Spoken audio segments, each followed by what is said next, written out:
Alright guys, T-Wolf Trader here with another video. Today I'm going to be talking about this stock spreadsheet that I released online on Reddit recently. It got a lot of traction. I got a lot of feedback that you guys wanted me to explain what this is and how to use it. So I think I'm going to go ahead and do that for you guys. This is something I worked on over the course of 2 years. So I didn't make this in one night. There's several iterations of it and lots of additions and subtractions. And this is the masterpiece. I was gonna say the monster piece that came out. So starting in the left-hand corner, I calculate my average position size as a percent of my capital. This is important to me because this is telling me how I'm scaling my position with my account growing. So looking at average position size relative to your total capital is important, not just the equity, but how that equity relates to your cumulative portfolio value. I have a goal here, which just allows me to monitor what those position sizes are. Under initial capital, I have the amount that I started with. This is my second account, and so this one had 645 in it. So it's a pretty small account because I've been trying out new trading strategies. But that's the initial account. The available cash is calculated basically by subtracting how much equity I have tied up in positions, and then subtracting that from the initial capital. So as you can see, I have all of my cash currently because all of these positions are closed out. So they have been sold. So all of my gains and all of my initial capital are free. My last cap looks at my total portfolio value after my last trade. The percent return, that's pretty simple equation. It's my last cap compared to my initial capital, and that's as a percent. And then to the right of that is in dollars. The Sharpe ratio is one metric for calculating the drawdown of your account. I'm not going to explain what Sharpe ratio is. You can look that up, but know that the calculation is here for you. So the standard deviation function is used. And I've used 10% as the S&P growth rate to compare against.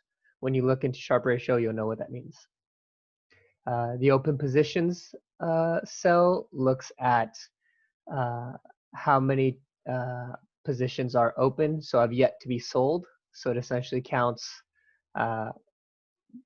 basically if there's a buy but no return, then it counts it as an open position. The average day hold cell here counts the average value of the X column, which is days held. I'll go through those equations in a minute. All trades is just the sum of all trades where there's actually a buy date included. So if you don't fill out the buy date, it won't count in your all trades. This A11 cell should actually just be wins, not this 1%, so that's a little bit misnomer. But it looks at your wins and your losses, and you get a win-loss ratio in the third cell right there. So in general, this win-loss ratio, I try to keep it above 2, or sorry, no, that's my profit ratio. No, win-loss ratio, the goal should be 1, at least 1 to 1. And then if your profit ratio is 2, then you'll be having a positive trading strategy. And I can explain what that means in another video. Just know the calculations are here for you already. This cell right here calculates the probability of a successful trade because it's your wins divided by your total trades. So it's the probability of a successful trade. I'll just add that here.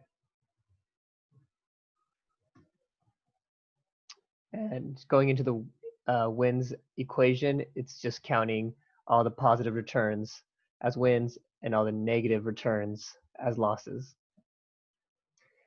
For the 2R as percent of cap, this equation is kind of funny, but it basically looks at the positive trades and then sums those up and finds the average return as a percent of capital. This equation could be simplified to be V to V, since it's a positive. It's just looking in that range for a positive trade to count it in this cell. And then the division by B11 gives you the average of all these. So it's the average percent return as a, or the average return as a percent of capital, and then below that is the average loss as a percent of capital. And you want this ratio to be 2. That means that for every 1 win, you get twice amount of return for every win as you do for every loss. So if you're 1-to-1, if your win to loss ratio is 1-to-1, and your percent return is 2, you should be doubling your wins, and half that should be losses. It's a little bit complicated to explain, but if you do the math, you'll understand it. The average percent return, it's similar to percent return or to total return as a percent of cap on the left, except this is just the flat return on the trade. So you can see 18, 10%, 12%. I like to make small swing trades, so my percent return is pretty small. I don't like home run hitters. I like consistency over, Lambos. So that's average percent return, and then average percent loss is right below it. The average size, that's the average size of every trade as an equity value, so in dollars. So this is average size in dollars. The goal size is calculated basically as 10% of my last cap. This is just a simple monitor to know that, hey, my account value is increasing, so my average position size should be, 10% of my total account value. And this allows me to scale my positions as my portfolio scales. Below that, we have several different codes for trades that I like to do: swing dip buys, day trades, investments, breakouts, and consolidation adds. These codes don't mean much to anyone else except me, so you're welcome to switch these codes up. You can call this, I don't know, home run or something. And if it's that type of trade, what's going to happen is now this cell called code WW is going to look for home run in here in order to do the math on that for that particular type of trade. But I'll rewind those changes. And so what it does is it allows you to see your total amounts of trade by code, total wins by code, your profit loss, profit percent gain, loss percent averages, and again, the risk to a loss ratio for each one of those. And this breaks it down by code, so you know which trading strategy, if you're trading multiple trading strategies at the same time, which ones are giving you the best success rate. And like I said, you can change those to make sense to you. Below that, I have position size as a percent of capital. This is what allows me to monitor that I'm actually scaling my positions accordingly. So right now it's a little bit broken. This should be looking at, I had just reduced the range since I had so many trades on here. But if you go in here and you change the range to go from P1 to P91, it should grab everything. So you can see here that my position size is a percent of capital. And there's a moving average overlaid on that, so you can see that as well. Percent return on capital. So this allows you to see how much your trades are actually returning. And so you'll have some negative ones and some positive ones as you go through here. And the actual equity curve is the third graph on the bottom. I've overlaid a trend line because I like to see how my portfolio is trending. The slope of this line gives you basically dollars per day. So you can see that with these 3 trades, I'm making about $3 per day.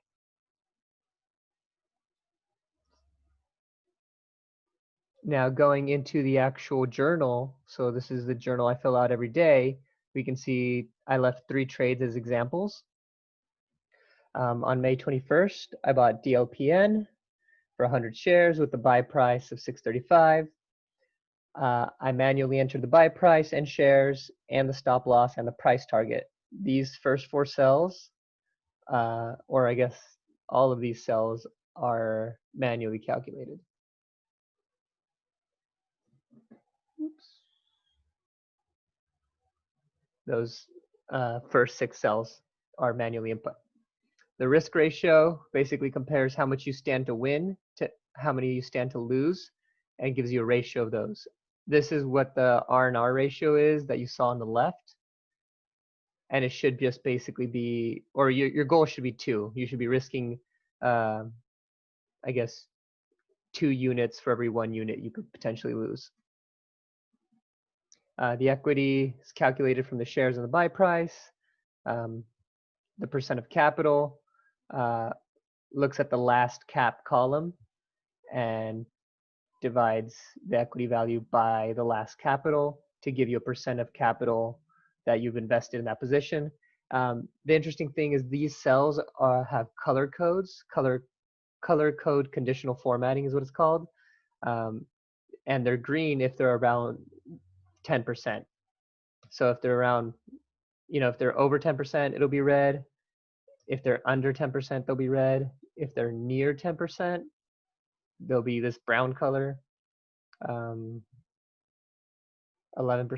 is green, 12% is green, 13% you start getting a little redder. So you can see that this allows you to just quickly visually monitor which positions you can add more in. So you can see NTech is only 4%. I can very quickly go and buy 100 more shares to increase that position size. I like to limit any one position to 10% of my total portfolio. To the right of that, we have the date sell and the sell price. Those are manually input when you sell. And the gain loss is calculated from the sell price equity value to the buy price equity value. I think I actually called this return in the one I released on the GitHub. The percent returns to the right, also self-explanatory, percent return on that specific trade. It's got some logic in there so that if it's 0, it doesn't, break. It'll just say it's 0% return. The capital, so this is after this first row is unique because it's just your initial cap, but every row after that should be the previous capital plus any, gain or loss or return rather. The percent capital, that's the equity value or the return value divided by the capital at that trade. And again, this lets you see how much return you've made as a percent of your total portfolio. The codes are in the W column, which you can or can't use, or you may or may not use just depending on what you're doing. And then the days held are calculated here all the way on the right. There's some logic in there so it doesn't break if you haven't sold yet. But yeah, it looks at the date. If the date buy is greater than 0, this is actually, okay, I have some logic in here to actually make it cumulative. So it either looks at the date sold or the day that today is. So if I didn't have a value in here, it would actually calculate the days held to today. But if I actually put some value in there, then it'll calculate it to the date sold value. Okay, hopefully I did a decent job explaining that. I've never had to explain an Excel sheet before. I'm always available to answer questions. And if anything doesn't make sense, I seriously recommend you write down the equation on paper, and it'll make so much more sense that way versus trying to understand what these functions mean. Anyways, that's what I got for you today. Hopefully that was helpful. Hopefully this sheet, guides you. And again, this isn't automated. I like to look at this as a trading journal. So at the end of every day, I fill it out, and it allows me to take a macro look at what I've been doing. All right.